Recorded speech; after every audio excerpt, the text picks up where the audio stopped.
عطا کیا ہے، آپ کی جو چہرے کو میں نے سجایا ہے تو وہ میں نے اپنے عرش کے نور سے سجایا ہے۔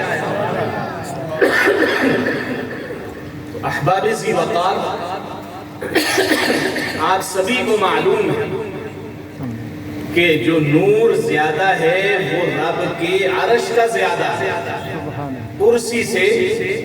جو نور زیادہ ہے وہ عرش کا زیادہ ہے، تو پھر جسے زیادہ نور سے بنایا گیا ہوگا وہ زیادہ حسین و جمیل بھی ہوگا۔ تو رب تعالیٰ نے اپنے محبوب صلی اللہ علیہ وسلم کو جناب یوسف علیہ السلام سے بڑھ کر حسین و جمیل پیدا فرمایا۔ حضرت سیدہ عائشہ صدیقہ رضی اللہ تعالی عنہ آپ فرماتی ہیں کہ وہ عورتیں جنہوں نے مصر میں جناب یوسف علیہ السلام کو دیکھا اور پھر ان کو دیکھنے کے بعد انہوں نے اپنے ہاتھوں کو کاٹا اور انہیں شعور تک نہ رہا، احساس ہی نہ ہوا، فرمایا کہ انہوں نے سارا یوسف علیہ السلام کا حسن دیکھا، فرمایا لو رأینا جبینہ لقطعن قلوبہن، فرمایا اگر میرے محبوب علیہ السلام کی صرف جبین کو دیکھتے، ایک جبہہ ہے جسے ہم پیشانی کہتے ہیں، وَلِكُلِّ جَبْهَةٍ جَبِينَانِ، اور ہر جبہے کے ہر ماتھے کی دو جبینیں ہیں، یہ سائڈ والی، فرمایا یہ دو جبینیں، فرمایا وہ عورتیں جنہوں نے مصر میں جناب یوسف علیہ السلام کے پورے حسن کو دیکھا، فرمایا اگر میرے محبوب کی ایک جبین کا حسن دیکھ لیتی تو اپنے دلوں پر چھریاں چلا دیتی، کہ وہاں مصر میں تو ہاتھ کاٹے اور یہاں صرف ایک جبین کو دیکھتی تو کہا اپنے دلوں پر وہ چھریاں چلا دیتی۔ اسی پر امام اعلیٰ حضرت عظیم البرکت آپ ارشاد فرماتے ہیں، ایسی جبی کے نور کا دریا کہے اسے، ایسی جبی کے نور کا دریا کہے اسے، ایسی جبی کے صبح تمنا کہے اسے، ایسی جبی کے نور تجلا کہے اسے، دیکھیں کہیں تو عرش معلا کہے اسے۔ اور جناب حسان بن ثابت رضی اللہ تعالی عنہ آپ بولے تو آپ نے کہا مَتَا يَبْدُو فِي اللَّيْلِ الْبَهِيمِ جَبِينُهُ يَلُوحُ مِثْلَ مِصْبَاحِ الدُّجَاءِ الْمُتَوَقِّدِ، فرمایا کہ حضور کی جبین مبارک اگر اندھیری رات میں ظاہر ہو جاتی تو ہم صحابہ کو یوں لگتا جیسے چراغ جل رہا ہے، کہ جبین مبارک وہ اس قدر حسین تھی۔ اور سیدنا جابر بن سمرہ رضی اللہ تعالی عنہ آپ کہتے ہیں رأیت النبی صلی اللہ علیہ وسلم فی لیلۃ اضحیان وعلیہ حلۃ حمراء، کہ میں حضور کے پاس آیا تو یہ رات 14ویں کی رات ہے اور رات بھی اضحیان کی ہے، آسمان پر کوئی بادل نہیں ہے، چاند بڑی آب و تاب سے وہ چمک دمک رہا ہے۔ تو میں جب حضور کے پاس آیا تو حضور نے اپنے اوپر ایک سرخ داری رنگ کی ایک چادر دے رکھی ہے، تو کہتے ہیں میں نے کہا کہ آج دیکھتا ہوں آسمان کا چاند خوبصورت ہے یا مدینے کا چاند زیادہ خوبصورت ہے؟ تو کہا فَجَعَلْتُ أَنْظُرُ إِلَيْهِ وَإِلَى الْقَمَرِ، کہ میں ایک نظر اپنے محبوب کے چہرے کو دیکھتا اور پھر ایک نظر میں آسمان کے چاند کو دیکھتا، کا بار بار کا مشاہدہ کرنے کے بعد فَلْهُوَ أَحْسَنُ فِي عَيْنَيَّ مِنَ الْقَمَرِ، تو میں نے بار بار دیکھنے کے بعد یہ نتیجہ نکالا اللہ کی قسم آسمان کے چاند سے مدینے کا چاند کہیں بڑھ کے خوبصورت ہے، کہ ہمارے آقا و مولا وہ اس چاند سے کہیں بڑھ کے خوبصورت ہے۔ میرے امام نے کہا خورشید تھا کس زور پر کیا بڑھ کے چمکا تھا قمر، بے پردہ جب یہ رخ ہوا یہ بھی نہیں وہ بھی نہیں، کہ جب حضور کے چہرہ انور سے پردہ ہٹا تو دیکھنے والوں نے کہا کہ سورج اگرچہ جتنی بھی آب و تاب والا ہو، کہ چاند جتنا بھی بڑھ کے کیوں نہ چمک جائے، ہمارے آقا صلی اللہ علیہ وسلم کے چہرہ بدوحات کے آگے ان دونوں کی روشنی ماند پڑ رہی ہے کہ حضور کا چہرہ مبارک وہ چودھویں کے چاند سے بڑھ کر حسین تھا، خوبصورت تھا۔ یہی سیدنا جابر رضی اللہ تعالی عنہ امام زرقانی نے لکھا ہے کہ سیدنا جابر رضی اللہ تعالی عنہ آپ کا گھر مبارک مسجد نبی شریف سے دور تھا، وہاں تھا جہاں پر یہود کی بستی تھی۔ تو جناب جابر کہتے ہیں کہ ایک رات میں مسجد نبی شریف کی طرف آ رہا تھا، حضور نبی رحمت صلی اللہ علیہ وسلم کے پیچھے نماز عشاء کو ادا کرنے کے لیے میں مسجد نبی شریف میں آ رہا ہوں، تو رستے میں کھڑے یہودی وہ آسمان کے چاند کی تعریف کر رہے ہیں، کہہ رہے ہیں دیکھو کہ رب نے اسے کتنا خوبصورت بنایا ہے، کہ کتنا رات کو بھی یہ اجالا کرتا ہے، کتنا حسین و جمیل بنایا ہے۔ تو کہا میرے کان میں ان کی یہ آواز پڑی، تو میں نے انہیں کھڑا ہو کے کہا کہ اے یہودیو آؤ میرے ساتھ میرے آقا کی بارگاہ میں آؤ، مسجد نبی شریف میں آؤ، کہ تم آسمان کے چاند کی تعریف کر رہے ہو، رب کعبہ کی قسم میرے محبوب کے قدم مبارک، میرے محبوب کی ایڑیاں اس چاند سے کہیں بڑھ کے خوبصورت ہے۔ کہ جب میں نے انہیں یہ کہا اور پھر میں مسجد نبی شریف میں آیا تو سرکار دیوار سے ٹیک لگا کے بیٹھے ہوئے، میں قدموں کی طرف آ کے بیٹھ گیا اور میں نے یہ دل میں خیال کیا کہ اے جابر وہاں تو کہہ کے آیا ہے کہ حضور کی تو ایڑیاں بھی وہ چاند سے زیادہ خوبصورت ہے، تو آج کبھی حضور اپنا کرم فرمائے تو میری طرف اپنے قدم فرما دے تو میں دیکھوں کہ ایڑیاں زیادہ خوبصورت ہے یا چاند۔ تو کہا میرے دل میں یہ خیال آنا تھا کہ محبوب خدا نے اپنے قدم میری طرف پھیلا دیے، میری طرف قدم مبارک کیے، اور پھر کہتے ہیں فَجَعَلْتُ أَنْظُرُ إِلَيْهِ وَإِلَى الْقَمَرِ، تو کبھی میں ایڑیوں کو دیکھتا اور کبھی میں چاند کو دیکھتا۔ بار بار دیکھنے کے بعد میں نے کہا اے جابر رب کعبہ کی قسم میرے محبوب علیہ السلام کی ایڑیاں مبارک بھی چاند سے زیادہ خوبصورت ہے۔ وہ حصہ جس میں اطہر کا جس کا مٹی بوسہ لیتے جو زمین پہ لگتا ہے، کہا وہ حصہ بھی چاند سے کہیں بڑھ کے خوبصورت ہے۔ تو اعلیٰ حضرت نے کہا کہ وہ قدموں میں جبی کو رہنے دو، چہرے کا تصور مشکل ہے، جب چاند سے بڑھ کر ایڑیاں ہیں رخسار کا عالم کیا ہوگا۔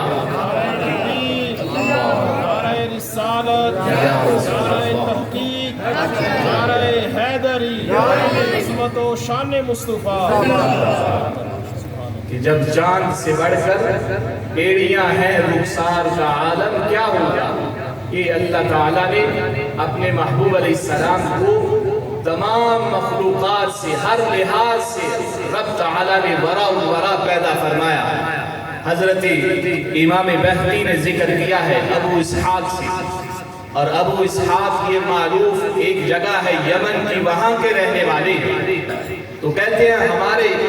معروف کی ایک عورت جو حمدان قبیلے کی تھی، وہ اس نے مجھے یہ کہا حججت مع النبی صلی اللہ علیہ وسلم حجت الوداع، کہنے لگی میں نے سرکار کے ساتھ حجت الوداع کیا ہے، حج حضور کی معیت میں کیا ہے۔ تو میں نے اسے کہا پھر مجھے بتاؤ کہ ہمارے آقا مولا صلی اللہ علیہ وسلم کیسے، یعنی جنہوں نے دیکھا انہوں نے تو دیکھا، اور جو نہ دیکھ سکے تو انہوں نے ان سے پوچھا جنہوں نے دیکھا تھا. تو تابعی نے صحابیہ سے پوچھا کہ بتاؤ ہمارے آقا و مولا صلی اللہ علیہ وسلم کا چہرہ والضحیٰ جس کی رب قرآن میں قسمیں اٹھا رہا ہے بتاؤ وہ کس طرح کا تھا. تو کہنے لگی کالقمر لیلۃ البدر لم ارا قبلہ ولا بعدہ مثلہ. کہنے لگے میں تمہیں کیا بتاؤں کہ اگر تم ہمارے آقا صلی اللہ علیہ وسلم کا رخ زیبا دیکھتے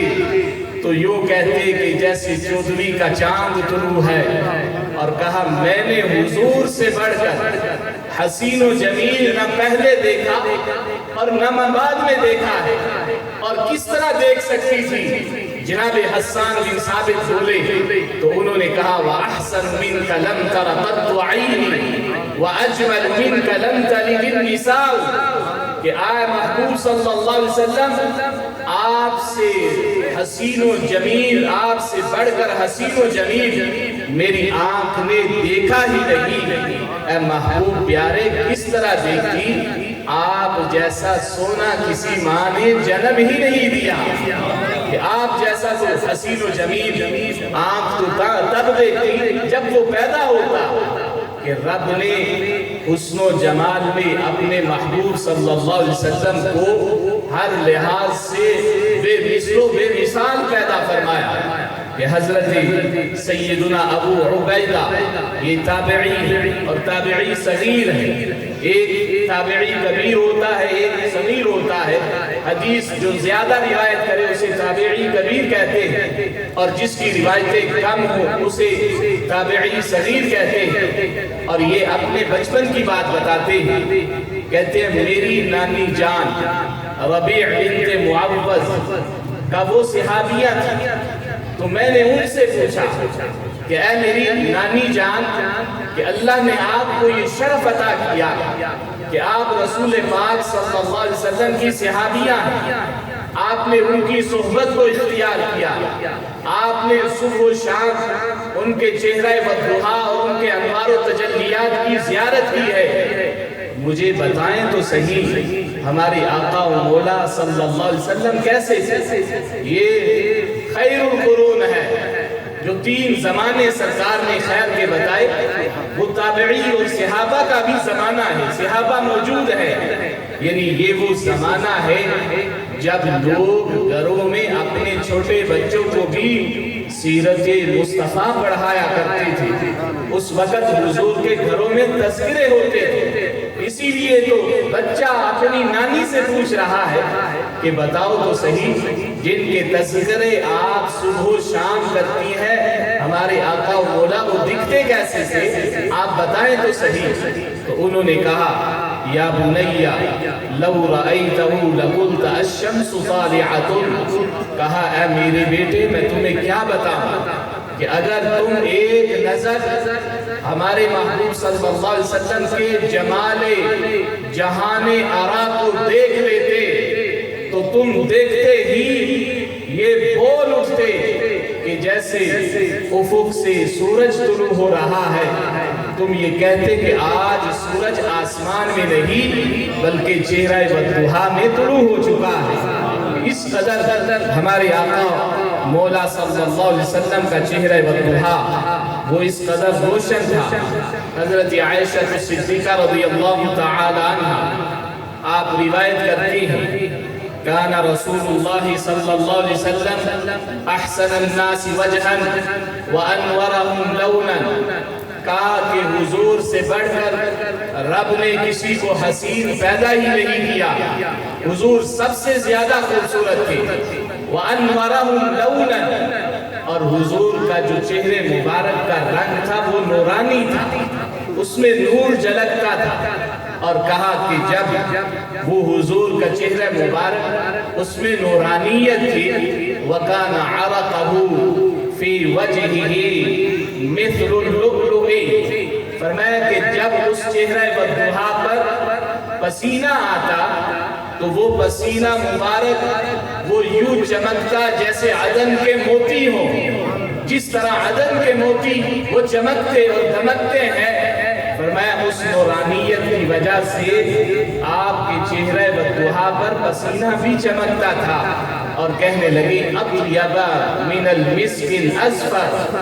پھر اس پسینہ مبارک کی خوشبو مسک و عنبر سے بڑھ گئی تھی۔ اسی پر حضرت سیدنا ابو ہریرہ کہتے ہیں ایک صحابی آئے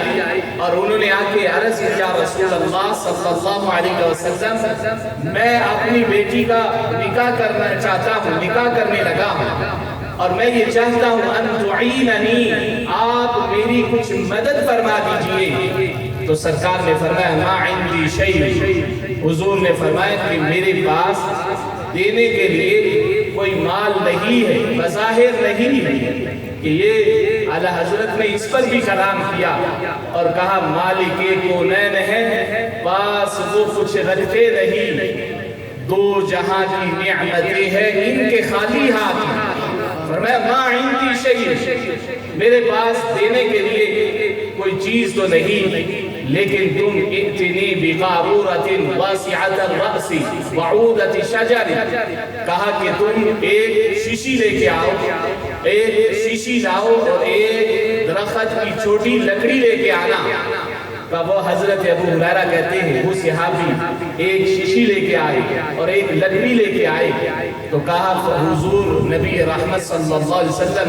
فجعل النبی صلی اللہ علیہ وسلم یسلط عرقہ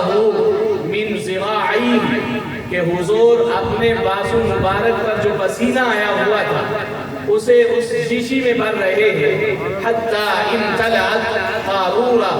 یہاں تک کہ وہ شیشی بھر گئی، اور پھر انہیں کہا کہ وہ دوسرا تو کوئی مال و دولت تو میرے پاس موجود رہی، لیکن یہ میرا پسینہ لے جاؤ اور اپنی بیٹی کو میری طرف سے یہ تحفہ دے دینا، اور انہیں اسے یہ کہنا کہ اسے خوشبو کے لیے استعمال کرے۔ تو حضرت سیدنا ابو ہریرہ کہتے ہیں فَكَانَتْ كُلَّمَا تَطِيبُ بِهِ يَشُمُّ أَهْلُ الْمَدِينَةِ ذَلِكَ الرَّاحَةَ، فرمایا کہ جب وہ اس پسینہ مبارک کو خوشبو کے لیے استعمال کرتی تو ایک گھر نہیں، ایک گلی نہیں، ایک محلہ نہیں، بلکہ پورے مدینہ طیبہ میں حضور کے پسینہ مبارک کی خوشبو پھیل جاتی ہے۔ سارے مدینہ طیبہ میں حضور کے پسینہ مبارک کی خوشبو پھیلتی، حتیٰ کہ مدینہ والوں نے اس گھر کا نام ہی رکھ دیا کہ یہ خوشبوؤں والا گھر ہے، جہاں سے مہک اٹھتی ہے تو پورے مدینہ طیبہ کو معطر و منور کر دیتی ہے۔ یہ حضرت سیدنا ابو ہریرہ رضی اللہ تعالی عنہ آپ نے یہ بیان کیا۔ حضور نبی رحمت صلی اللہ علیہ وسلم کے ایک صحابی جن کا نام مبارک ابو قرصافہ ہے، اور جناب ابو قرصافہ آپ جب ایمان لائے تو ایمان لانے کے بعد اپنے ایمان کا قصہ بیان کرتے ہوئے صحابہ کو کہنے لگے کہ اے صحابہ، جب میں بچپن میں تھا تو میرا والد فوت ہو گیا، یتیم ہو گئی، تو میری والدہ مجھے اپنے بھائی میرے ماموں کے پاس لے آئی، اور میں اپنے ماموں کی بکریاں چروایا کرتا تھا مدینہ طیبہ کے مضافات میں ان کی بکریاں چرواتا تھا، اور جب ایک دن میں بکریاں چروا رہا تھا تو میری قسمت کا ستارہ چمکا، وہاں سے مدینے کا دلارا اس کا گزر ہوا، جناب رسول اللہ صلی اللہ علیہ وسلم کا میرے پاس سے گزر ہوا، اور دیکھتے ہی ایک نظر دیکھتے ہی میں حضور پر قربان ہو گیا۔ اب میں جب بھی بکریاں گھر سے چرانے کے لیے آتا، چراگاہ میں چھوڑ کے مسجد نبی شریف میں جا کے اپنے محبوب کا کلام سنتا، ان کے چہرے والضحا کو دیکھتا، تو کہا کہ میرے ماموں کو یہ خبر ہوئی کہ یہ قرصافہ وہ بکریاں چھوڑ کے تو وہ مدینہ شریف شہر میں چلا جاتا ہے اور نبی رحمت صلی اللہ علیہ وسلم کی بارگاہ میں بیٹھتا ہے۔ کہا مجھے انہوں نے مارا اور منع کیا کہ اب تم نے نہیں جانا، لیکن جاؤ حضور کو ایک نظر ایمان کی حالت میں دیکھ لے تو پھر وہ کہاں رہتا ہے۔ تو کہا پھر میں نے مارے کھائیں لیکن بکریاں چراگاہ میں چھوڑ کے مسجد نبی شریف میں میں چلا جاتا۔ پھر میری والدہ کو انہوں نے کہا تو میری والدہ نے مجھے منع کیا کہ تم نے اب نہیں جانا۔ تو میں نے عرض کی اے امی جان مجھے منع کر رہے ہیں، میں آپ کی بات کو مان لوں گا، لیکن ایک میری شرط ہے کہ ایک نظر اس چہرے بددعا کو تو دیکھ لیجئے جس کا میں دیوانہ، جس کی طرف میں جا رہا ہوں، آپ بھی ایک نظر اسے دیکھیں۔ کہا میں، میری خالہ اور میری والدہ، ہم تینوں مسجد نبی شریف میں آئے، حضور سامنے بیٹھے تھے۔ جیسے ہی حضور کو دیکھا تو میری والدہ نے کہا حضور ہاتھ آگے بڑھائیے اور ہمیں بھی اپنے اس پیارے دین میں داخل فرما لیجیے۔ کہا بایعنا رسول اللہ صلی اللہ علیہ وسلم انا و امی و خالتی، میں، میری والدہ اور میری خالہ نے حضور کو ایک نظر دیکھتے ہی جب ایمان لے آئے، اور پھر فلما رجعنا، جب واپس جانے لگے تو وہ جو منع کرتے تھے کہ نہ جاؤ اب وہ کہنے لگے۔ کہا میری والدہ نے کہا یا بنیا ما رأینا مثل هذا الرجل احسن وجہا، کہا اے میرے بیٹے اللہ کی قسم ہم نے تیرے محبوب سے پیارا کسی کو نہیں دیکھا، کہ ہم نے اس چہرے والدہا سے حسین کسی کو نہیں دیکھا، ولا انقا صوبا، اور نہ ہی ہم نے اس جیسا خوبصورت لباس کہیں دیکھا ہے جو تمہارے محبوب نے پہنا ہے۔ تو لباس خوبصورت کیوں نہ ہوتا کہ حضور کا جسم اطہر تو وہ جسم ہے کہ کپڑا جس طرح کا بھی ہو، لیکن جب اللہ کے محبوب کے نورانی اور خوبصورت جسم سے لگتا ہے تو رب تعالیٰ اس کپڑے کو بھی حسن عطا فرما دیتا ہے۔ تو کہا کپڑا بھی ہم نے جو اس طرح کا انہوں نے پہنا ہے ہم نے ایسا کپڑا بھی نہیں کہیں دیکھا۔ اور کہنے لگی ولا الین کلام، کہا کہ کتنی نرم اور پیاری گفتگو کرنے والی، اور پھر کہا اور اے میرے بیٹے رأینا کأن النور یخرج من فیہ، کہا اے بیٹے ہم نے عجیب چیز یہ دیکھی کہ جب حضور گفتگو کرتے تھے تو آپ کے منہ مبارک سے نور برستا تھا، کہ ہم تو یہ دیکھتے رہ گئے کہ ایک تو چہرہ انور کا جو ظاہر ہے اس کا ہی مثل نہیں، اور ایک یہ منہ سے بھی نور انوار و تجلیات برس رہے ہیں۔ تو یہ سرکار دو عالم صلی اللہ علیہ وسلم کو رب تعالیٰ نے حسن عطا فرمایا۔ فرمایا امام اہل سنت نے، بلبل نے ان کو بل کہا، کہ بلبل نے کہا یہ میرے محبوب ہے، یہ میرے محبوب ہے، اور قمری نے سرود جاں فضا، اور قمری کہنے لگی نہیں یہ تیرے محبوب نہیں، یہ میرے مطلوب ہیں جنہیں میں چاہتی ہوں۔ تو کہا حیرت نے جھنجھلا کے کہا یہ بھی نہیں وہ بھی نہیں۔ تو عقل نے کہا کہ ہوش کر اے بلبل، ہوش کر اے قمری، نہ یہ گل ہے نہ یہ تیرے محبوب ہے یا نہ یہ قمری کے محبوب ہے، بلکہ دنیا کے سارے محبوب اس محبوب کے قدم پر قربان ہو جائیں۔ یہ تو حیرت نے جھنجھلا کے کہا یہ بھی نہیں وہ بھی نہیں۔ تو یہ رب تعالیٰ نے اپنے محبوب علیہ السلام کو بے مثل و بے مثال پیدا فرمایا کہ آپ کے چہرے والدہا سے نور برستا ہے۔ سیدہ عائشہ صدیقہ رضی اللہ تعالی عنہ آپ کہتی ہیں کنت اخیط صوبا فی السحر فسقطت الابرۃ منی، کہا کہ میں گھر میں کپڑا سی رہی تھی تو میرے ہاتھ سے سوئی گر گئی، فطلبتها ولم اقدر علیها، تو میں نے چراغ کی روشنی میں اسے بڑا تلاش کیا لیکن تلاش کرنے کے باوجود مجھے وہ نہ ملی۔ فدخل رسول اللہ صلی اللہ علیہ وسلم، کہا اتنے میں حجرہ مبارک میں سرکار دو عالم صلی اللہ علیہ وسلم تشریف لائے، تو کہا فتبینت الابرۃ بشعاع نور وجہہ، کہا حضور داخل ہوئے تو میرا کمرہ جگمگا اٹھا. حضور کے چہرے بدوحات سے نکلنے والا نور اس قدر نکلا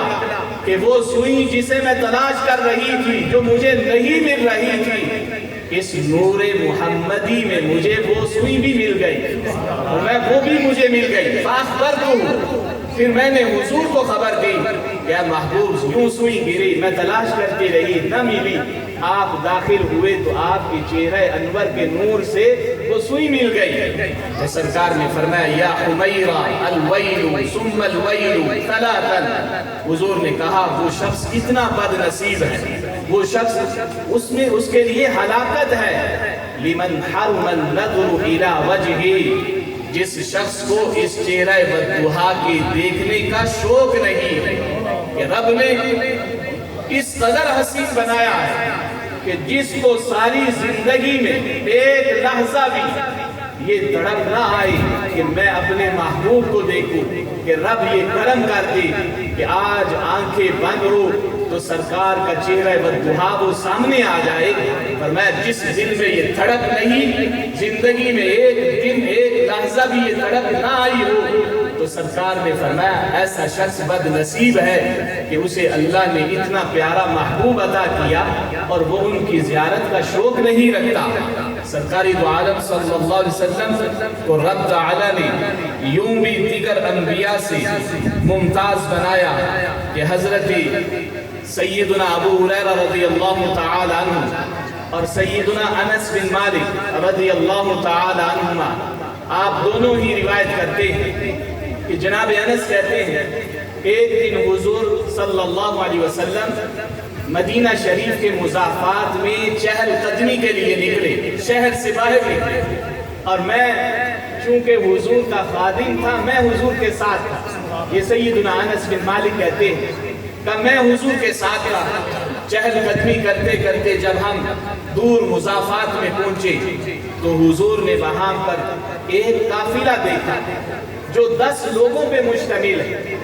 اور ان قافلے والوں کے پاس ہمارے آقا صلی اللہ علیہ وسلم نے ایک سرخ رنگ کا اونٹ دیکھا جو حضور کو بڑا پسند آیا. حضور ان قافلے والوں کے پاس گئے اور انہیں کہا کہ میں یہ اونٹ خریدنا چاہتا ہوں اور آپ مجھے یہ اونٹ بیچ دو. اب وہ مسافر ہیں اور سفر میں تو کوئی اپنی سواری نہیں بیچتا. انہوں نے بیچنا تو نہیں تھا، لیکن جب اس سونے مکھڑے کو دیکھا تو کہا اے محبوب ہم بیچتے ہیں اسے. اونٹ دے دیا. اب حضور نے کہا کہ میں تو سیر کی غرض سے آیا، چہل قدمی کی غرض سے آیا تھا، تجارت کی غرض سے تو آیا نہیں، جو مال میرے پاس ہو آپ یہ اونٹ مجھے دے دیجئے، میرا یہ خادم انس اس کی قیمت لا کے آپ کو دے دے گا. تو انہوں نے اونٹ دے دیا. جب تک حضور انہیں نظر آتے رہے وہ حضور کو ہی دیکھتے رہے، اور جب چہرے سے ہٹے سامنے سے دور ہوئے تو پھر ایک دوسرے سے کہنے لگے کیا تم جانتے ہو یہ کون تھے، کیا تم جانتے ہو یہ کون تھے. ایک دوسرے سے پوچھنا شروع کیا اور ہر ایک نے کہا ہم نے تو یہ حسن یہ جمال آج پہلی دفعہ دیکھا ہے، ہم نے اس طرح کا شخص پہلے نہیں دیکھا. تو کہنے لگے جب ہم میں سے کوئی جانتا نہیں ہے، انہیں پہچانتا نہیں ہے، کہاں کے رہنے والے ہیں کوئی جانتا نہیں، تو بغیر قیمت لیے ہم نے انہیں اونٹ تھما دیا ہے. اب پتہ نہیں قیمت واپس آتی ہے یا قیمت واپس نہ آئی. کہا جب انہوں نے یہ بات کہی تو پاس کے خیمے سے ایک عورت باہر آئی اور اس نے کہا انا ضامنۃ لثمن جملکم لا یخجر بکم. اس نے کہا ایسی نہ بات کرو کہ قیمت نہیں آئے گی، اگر وہ نہ آئے تو قیمت اپنے اونٹ کی مجھ سے لے لینا. جب اس نے یہ کہا تو انہوں نے کہا کیا تم جانتی ہو انہیں جو ان کی ضمانت دے رہی ہو، تم پہچانتی ہو جانتی ہو؟ تو اس نے بھی کہا میں نے بھی آج انہیں پہلی دفعہ دیکھا ہے، پہلی دفعہ دیکھا ہے. تو کہا پھر تم ان کی ضمانت کیوں دے رہی ہے؟ تو اس نے کہا اذا تکلم رؤیا کالنور یخرج من بین ثنایاہ. کہا کہ میں نے جب وہ تم سے بات کر رہے تھے تو خیمے کے پردے کو ہٹا کے میں نے ایک نظر دیکھا تھا کہ جب وہ تم سے بات کر رہے تھے تو ان کے دندان مبارک سے نور برس رہا تھا. وَإِذَا ضَحِكَ يَتَلَأْلَأُ الْجُدُرُ، اور جب وہ تم سے بات کرتے ہوئے مسکراتے تھے تو سامنے پہاڑوں پہ بھی عکس پڑتا تھا. اس قدر جو حسین و جمیل چہرے والا ہو اور جس کا چہرہ اتنا نورانی ہو وہ تمہارے اونٹ کی قیمت نہیں کھائے گا. امام زرقانی نے لکھا ہے وہ یہ بات کر رہے تھے کہ سیدنا انس قیمت لے کے وہاں پہ پہنچ گئے، انہیں قیمت دی اور ساتھ مدینہ طیبہ کی کھجوریں بھی دی. کہا یہ حضور نے ہمارے آقا نے قیمت بھیجی ہے اور یہ تم سب کے لیے حضور نے تحفہ بھیجا ہے. انہوں نے کہا اب نہ قیمت چاہیے نہ تحفہ چاہیے، اے بتا تو صحیح وہ سونی صورت والے رہتے کہاں ہیں، وہ کہاں کے رہنے والے ہیں؟ تو سیدنا انس نے کہا یہ نخلستان جسے مدینہ طیبہ کہا جاتا ہے، یہاں مسجد نبوی شریف ہے، یہاں ہمارے آقا کا دربار ہے، ہمارے آقا یہاں پر جلوہ افروز ہے. تو انہوں نے کہا اے انس اب ہمیں بھی ساتھ لی چلو، ہم بھی اس پیارے محبوب کے دین میں داخل ہونا چاہتے ہیں کہ جس کی صورت اتنی پیاری ہے تو اس کا لایا ہوا دین کتنا پیارا ہوگا، کہ جن کی صورت اتنی نورانی ہے تو ان کا دین اسلام کتنا نورانی ہوگا. کہا وہ آئے مسجد نبی شریف میں اور حضور کے ہاتھ پر بیعت کی اور دائرہ اسلام میں داخل ہوئے. تو یہ سرکار دو عالم صلی اللہ علیہ وسلم کو رب نے یہ حسن دیا، اذا ضحک یتلألأ کالجدر، کہ جب مسکراتے تھے تو سامنے دیواروں پہ بھی آپ کے نور کا عکس پڑتا تھا. امام زرقانی نے یہ لکھا وَكَانَ وَجْهُهُ كَالْمِرْأَةِ، کہ حضور کا چہرہ مبارک وہ آئینے کی طرح تھا کہ صحابہ اکرام علیہم الرحمن کو اس چہرہ مبارک میں اپنا عکس نظر آتا تھا. کہ اس قدر وہ شفاف اور نورانی تھا، جس طرح آئینے میں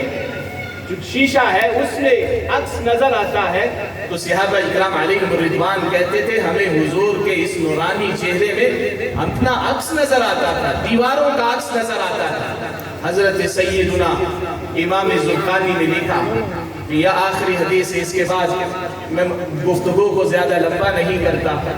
تو کہا حضرت امام زرقانی لکھتے ہیں کہ سیدنا انس بن مالک بھی روایت کرتے ہیں اس حدیث کو، اور جناب سیدنا ابو ہریرہ بھی، یعنی متواتر حدیث ہے. صحابہ کی ایک جماعت نے اسے روایت کیا کہ کہا کہ انہیں خود سرکار نے بیان فرمایا، کہا کہ سرکار نے ہمیں یہ بتلایا کہ مدینہ طیبہ میں قحط، مکہ شریف میں قحط پڑا. تو قحط اس قدر پڑا کہ زمین نے گھاس اگانا چھوڑ دیا، پانی جو تھا وہ بھی خشک ہو گیا، جانور وہ کمزور ہو گئے، انسان کمزور ہو رہے. تو لوگ آئے جناب ابو طالب کے پاس اور انہیں کہا آپ قریشی ہیں، ہاشمی ہیں، آپ کا ایک شرف ہے، تو آپ آئیں اور رب کی بارگاہ میں دعا کرے اللہ بارش عطا فرمائے. اور ایک روایت میں ہے جناب جوہلمہ وہ روایت کرتے ہیں، وہ کہتے ہیں قدیم تو مکہ تھا، میں مکہ میں آیا تو میں نے دیکھا کہ قحط ہے، لوگ پریشان ہیں. اور وہ جناب ابو طالب کے پاس گئے اور انہیں کہا آپ دعا کیجئے کہ اللہ بارش عطا فرما دے. تو کہا میں نے دیکھا فخرج ابو طالب ومعه غلام، کہ میں نے دیکھا ابو طالب وہ نکلے اور میں نے دیکھا ایک غلام، ایک چھوٹا بچہ بھی ان کے ساتھ نکلا جس نے ان کی انگلی کو پکڑا ہوا ہے. وجهه كأن الشمس رجل، کہا اس بچے کا چہرہ یوں تھا جیسے سورج آسمان میں نہیں اس کے چہرے میں طلوع ہو چکا. اس قدر وہ خوبصورت بچہ تھا. تو کہا اسے لے کے جناب ابو طالب آئے اور پھر کعبے کے ساتھ ان کی پشت کو لگایا اور اس کے بعد کہا کہ اے رب اس پیارے کے صدقے بارش عطا فرما. وہ بچہ ہے، اس کی کمر کو کعبے کے ساتھ لگا کے کہا کہ اے رب اس کے صدقے میں بارش عطا کر دے. تو جناب جوہلمہ کہتے ہیں ما فی السماء قزعت، جس وقت انہوں نے لگایا تھا تو آسمان پر کوئی بادل نہیں تھا، آسمان صاف تھا. کہ جس وقت ان کے صدقے اس بچے کے صدقے میں بارش مانگی تو کہا وانفجرت الوادی والنادی والبادی، کہا کہ جیسے ہی ان کے صدقے سے دعا مانگی تو کہا پھر وادی میں بھی بارش ہوئی اور وادی میں بھی صحراؤں میں بھی بارش ہوئی، حتیٰ کہ اتنی بارش ہوئی اخضب الوادی والنادی کہ زمین نے سبزہ اگایا، دوبارہ بہاریں آئیں۔ تو کہا پھر جناب ابو طالب نے وہاں پر یہ ایک شعر پڑھا، کہا وَأَبْيَضُ يُسْتَسْقَى الْغَمَامُ بِوَجْهِهِ، کہا میرا یہ بھتیجا جس کا نام محمد ہے یہ اتنا نورانی چہرے والا، اتنا خوبصورت چہرے والا ہے کہ بادل بھی اپنی پیاس بجھانے کے لیے اس کے چہرے کا دیدار کرتے ہیں۔ جو آج بادل آئے ہیں وہ اس چہرہ بدخواہ کے دیدار کے لیے آئے ہیں۔ سمال الیتامی عصمت للعرامل، کہا کہ یہ محبوب ابھی بچے ہیں، کہا یہ میرا بیٹا جو ہے بھتیجا یہ ایسا ہے جو یتیموں کا سہارا ہے، بیواؤں کا آسرا ہے۔ تو یہ سرکاری دو عالم صلی اللہ علیہ وسلم کو رب تعالیٰ نے تمام مخلوقات سے بڑھ کر حسین و جمیل بنایا۔ اللہ نے فرمایا وَالضُّحَىٰ وَاللَّيْلِ إِذَا سَجَىٰ، فرمایا اے محبوب مجھے آپ کی صبح کی طرح روشن چمکتے دمکتے چہرے کی قسم، وَاللَّيْلِ إِذَا سَجَىٰ، اور رات کی قسم جب رات چھا جائے، یہ رات نہیں بلکہ کہا جب آپ کے اس نورانی چہرے پر آپ کی سیاہ رنگ کی زلفیں آتی ہیں، اے محبوب یوں محسوس ہوتا ہے جیسے رات چھا گئی ہو۔ رب نے اس ادا کی بھی قسم اٹھائی، فرمایا مجھے آپ کے چمکتے دمکتے نورانی چہرے کی قسم اور اس وقت کی بھی قسم جب آپ کے اس نورانی چہرے پر وہ آپ کی زلفیں مبارک آتی ہیں۔ اللہ تعالی ہمیں سرکاری دو عالم صلی اللہ علیہ وسلم کی محبت اور آپ کے دین متین پر عمل کرنے کی توفیق عطا فرمائے۔ وآخر دعوایا ان الحمد للہ رب العالمین۔